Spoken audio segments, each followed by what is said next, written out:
Question I've got for you guys. Put your hands up if you think you don't have any data. Because that's what I kind of find that when I go to networking events and do talks and meetings and stuff with people, they think they don't have data, but actually in reality, they have a bleep ton of it.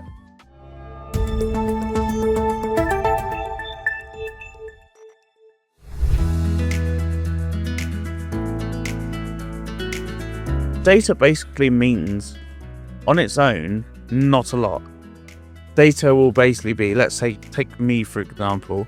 Some of the data things are eye color, blue, age, 35, or date of birth, 15th of July 1990, name, first name, last name, email address, phone number. They're all forms of data that on their own don't really mean a huge amount, but put them together, you can then start putting customer profiles together and understanding your customers a bit better. But let's talk about data types. So there's structured, unstructured, and semi-structured.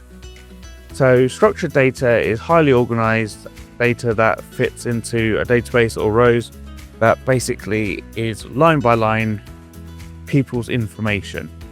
Unstructured data is things like if I went to an event and I had an informal conversation with someone, I would pick up information about them.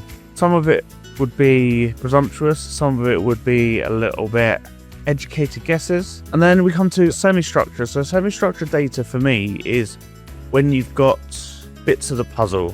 You've got some data, you've got some tags, you've got some segments or lists or pots you put people in that allow you to give you an overview of, as a group, what information would tell you. What I want to talk about is what is the difference between data, information, and knowledge. So data is core facts, figures, numbers, core pure information that is standalone, concrete answers to a question. If someone asked me what is your age, the data answer would be 35. So information, if you want to get into that, is basically taking data and put it into context. Data on its own doesn't mean a lot, but data with context is information, which gives you a bit of insight into signals, buying intent, that sort of thing. In terms of businesses, for example, let's say you're an independent financial advisor and you've gone onto my website to look at commercial reporting. Now this gives me a little bit more context to what your industry is. So if I know you're in the finance sector and you're looking at commercial reporting, you're either working in, again, making assumption, unstructured data. You're either working as a business owner where you want to know more about your practice. You're either working as a financial advisor under an umbrella of a company and you want to know more in terms of your customer, how to use your customers' data a bit better. Or you are a sales manager who's trying to get more people into your business. So by doing commercial reporting, you can then look at which customers you're hitting and missing. So then it gives you a bit more of a picture with, rather than just this person's looked at this website, now that I've put two bits of data together, it gives us a bit more context. So I'm going to move on to the second part, is where data lives. We get data from everywhere. It's stored everywhere, but there's so many missed opportunities. So data could be, and literally an informal conversation with one of your parents or a cousin or a friend, and they talk about what they do for work, and then they talk about one of their colleagues potentially has gone out on his own to set up his own business and he's left the company. That's information. There's nothing stored anywhere just yet, but that is data that can be stored. So then you can do stuff like store it in your phone, book something in your calendar. You could save a social media post. If someone's put out a social media post that's been particularly insightful for you, then obviously you can save that, reiterate it, go back to it, pick up that data, put some context on it, which will be the post, put some information. Now you've gained knowledge, and then you can take notes from that for your own marketing. You can take it for your own customer information, your own knowledge for future discussions with other people that may be interesting. From start, we've now got a bit of an overview demographic understanding of where the data is stored. So the data is now on LinkedIn. We could just say, you could take that out and store that information elsewhere if you wanted to. At the moment, it doesn't give us a lot of context or information, particularly, or any knowledge, apart from just the fact that it is what it is. Now we need to gather in people's personal or more granular individual information. So the way you would do that, I would say, is basically one of two ways. You either meet with them face to face. You either meet them in a larger context in terms of, like me, for example, doing a live stream like this and asking people to fill out and sign up to a newsletter, which you can do below in the description, yada, yada, yada. Sales, get more people on board. And then you can do it in terms of setting up an event or something like that. And then to get people to sign up for an event, they need to buy a ticket. Pricing doesn't matter. It's more, just got an email come through. It's more getting them to sign up in terms of you've now captured their data. So networking events are very good at this. They capture your name, your email address, your company, quite often your physical address, quite often, or sometimes your age. I don't know how often that is as relevant to the other ones. And then what industry you work in. So now they've got a really good understanding of kind of the overview of your business. So now we need to get down to the buying intent and the personal information. So this is things like storing information in terms of notes on a CRM system, setting yourself reminders to chase up about a question you ask them. The last thing I want to talk about where data lives and stored is the fact that you got to start doing things correctly and making sure data doesn't get lost. Data is like a leaky bucket, essentially. So you can just keep putting more and more and more into it.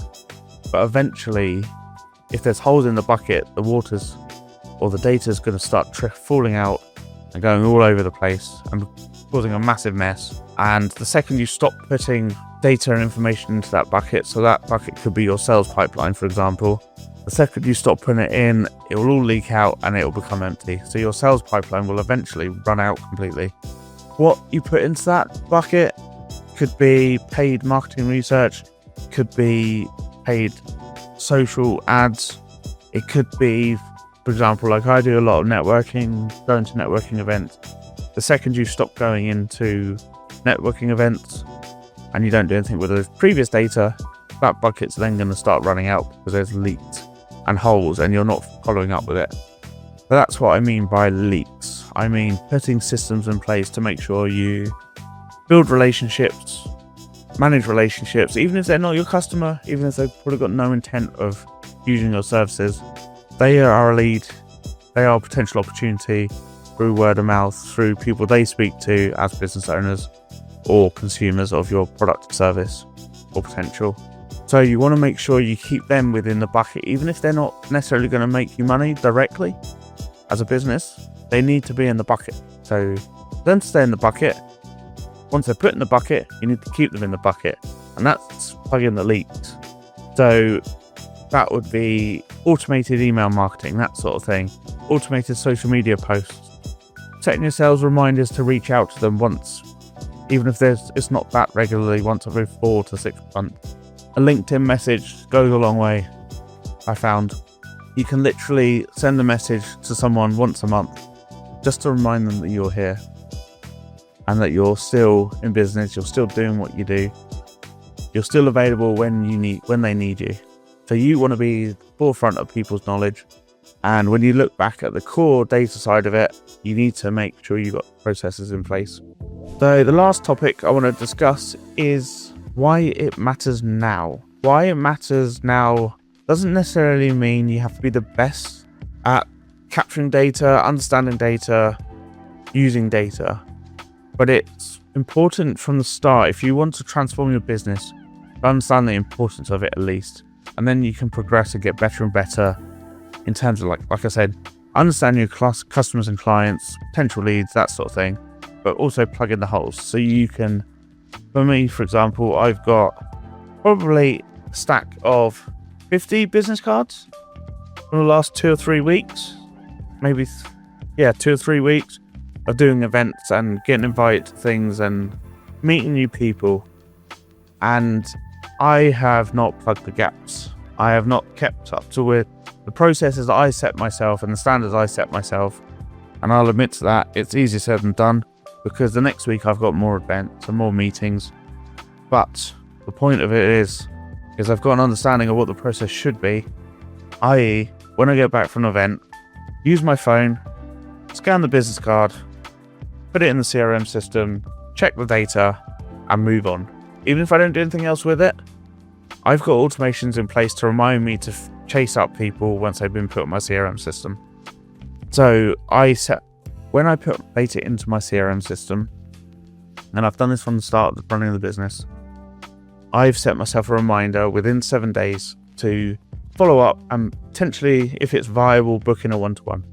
That task is automatically created in the CRM system. I'm not going to talk about CRM too much because we'll get onto that next one. Episode 2 is what is a CRM. Today we're talking about the actual core data, making sure it's clean before you put it in to any form of system, even if it's a spreadsheet, making sure it's relevant to your business. A lot of people store banks and sort of truckloads of data that isn't relevant to their business anymore, and it's important to make sure that sort of stuff is clean and relevant as well. That's why it's important to understand the processes and the effect data has on your business.